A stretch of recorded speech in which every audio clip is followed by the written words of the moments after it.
Moringa oleífera para as galinhas. A moringa é uma árvore bastante conhecida já no país e muita gente questiona sobre a sua utilização na alimentação das aves.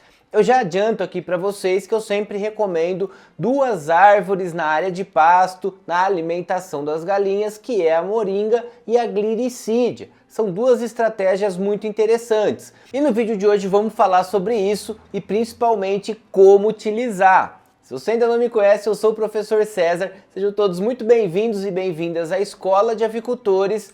E a primeira coisa importante é que a moringa é uma árvore, né? Uma árvore de origem indiana. Ela tem uma origem na Índia, mas é muito popular na África. Como na África é um clima muito quente, seco, ela vai muito bem, ela é muito adaptada, por isso que eu gosto muito, comecei o vídeo falando que eu indico gliricídia e moringa, por esse fator principalmente, crescimento rápido, proteicas, são árvores aí com alto teor de proteína, como a gente vai ver, e outro fator importante é que elas são tolerantes ao calor, à seca, elas vão muito bem em regiões quentes e secas, como da origem dela da Índia, como na África, muitas regiões, muitos países do continente africano, e ela é utilizada há milênios na alimentação humana e também na alimentação animal. Agora se popularizou bastante, está utilizando muito em ruminantes, que é o principal foco, né, da utilização de volumosos,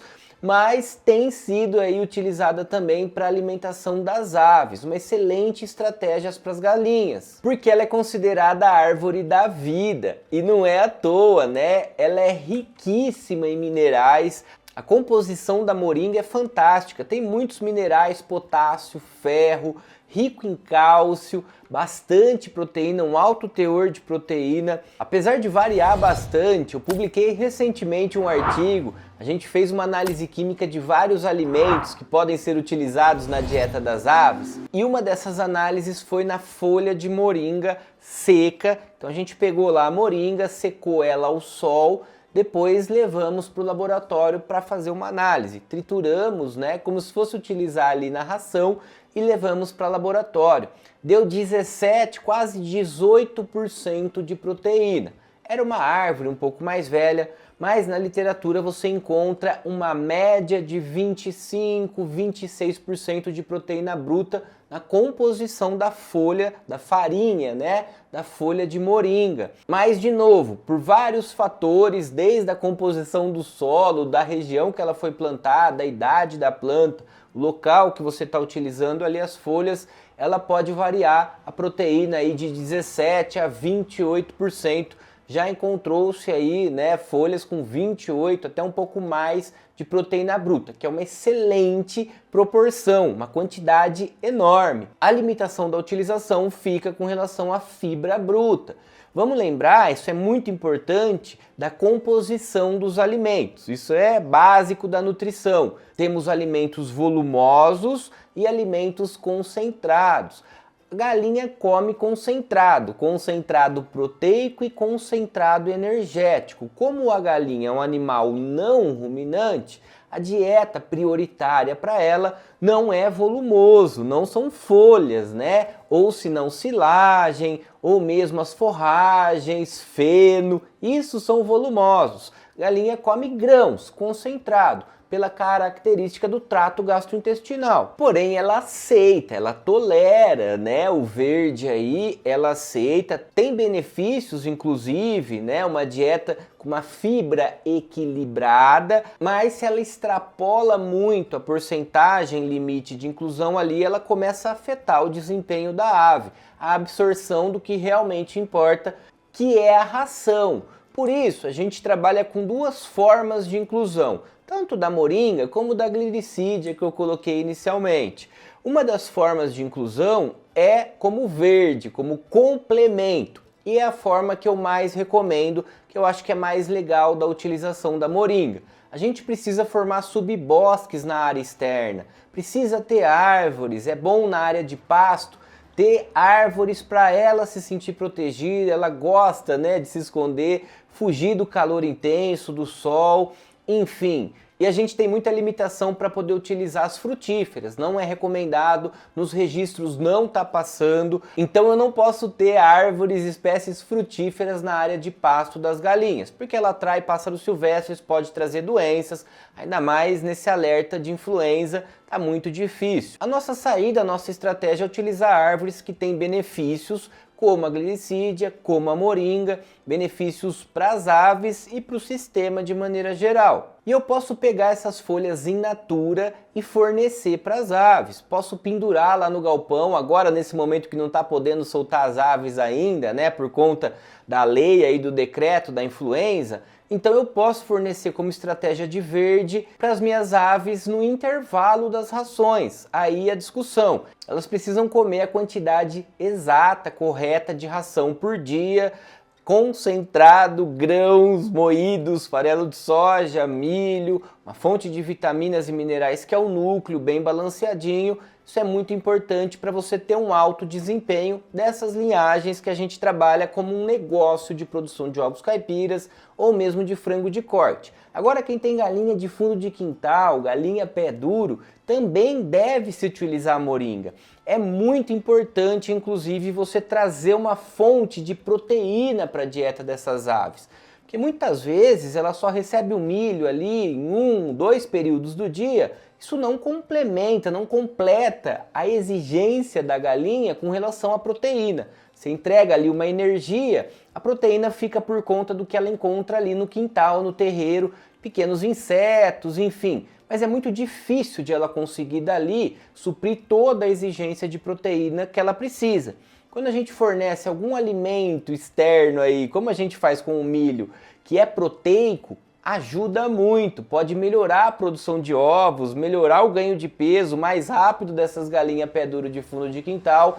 Então é uma estratégia interessante utilizar, por exemplo, a moringa oleífera para alimentar as galinhas. Esse inclusive é um excelente trabalho que a gente tem feito aí com moringa pela Embrapa na África. Foi um trabalho fantástico que eles utilizaram mandioca, tem vídeo, tem texto, tem material falando dessa experiência da utilização de mandioca e moringa na alimentação das galinhas, na avicultura caipira, mas aquela mais tradicional, pé duro de fundo de quintal.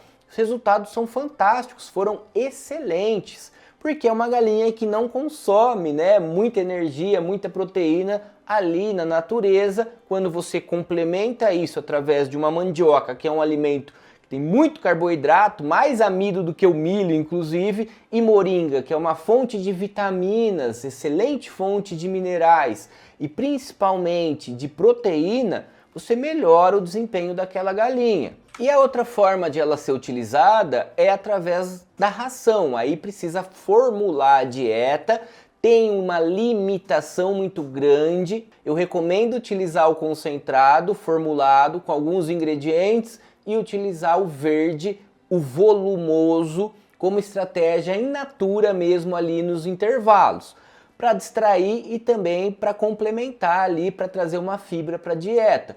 Inclusive pigmentar tanto a gema quanto a carne. A gente tem trabalhos mostrando aí que quando se utiliza a folha de moringa, ela é uma folha mais escura, contribui muito para a coloração da gema. Então é uma estratégia para pigmentar a gema, inclusive a utilização de moringa. Mas usar na ração ela tem uma limitação, por isso sempre tem que pensar no objetivo. Se é um sistema mais profissional, mais para comercialização dos ovos, com linhagens, temos que usar como uma estratégia de verde. Se é galinha mais caipira, pé duro de fundo de quintal, a gente pode utilizar como dieta principal a moringa. Se puder colocar a mandioca, o milho ali, excelente. E quando a gente utiliza ela no concentrado, tem um limite importante. A maior parte da literatura fala no máximo ali entre 6 a 8% de inclusão. Então dá até para você misturar a moringa ali num limite de uns 5%, 6% no concentrado. Tirar um pouquinho do farelo de soja e utilizar a folha da moringa, conhecendo a matéria-prima que você tem. Isso é muito importante. Na análise que a gente fez ali no laboratório deu 17,8%.